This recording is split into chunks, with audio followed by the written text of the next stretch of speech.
নমস্কার বন্ধুরা, চলে এসেছি আজকে আরেকটি নতুন রিডিং নিয়ে। আজকে হবে এখানে পাইল রিডিং। ভিডিওতে লাইক করে আপনার মনে থাকা যে কোনো একটি প্রশ্ন ৩ বার বলে পাইল 1 অথবা পাইল 2 চুজ করুন।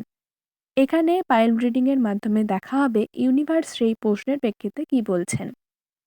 নাম্বার 5 কার্ড এখানে ফার্স্ট পাইলে বলছে, আপনি যে বিষয় নিয়ে প্রশ্ন করেছেন সেখানে আপনার কোনো বিষয় নিয়ে অবলম্বনের প্রয়োজন রয়েছে, তথ্য সংগ্রহের প্রয়োজন রয়েছে। কোনো ডিসিশন নেওয়ার হলে অন্যদের সঙ্গে পরামর্শ করুন।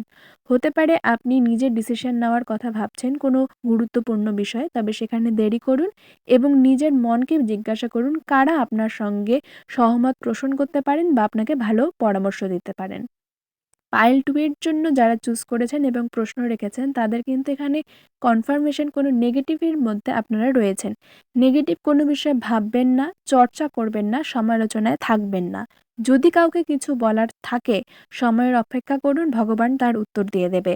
এখানে কিন্তু কার্ড ভালোমতো বলছে আপনার ওভার থিংকিং আপনার কাজে বাধার কারণ হচ্ছে।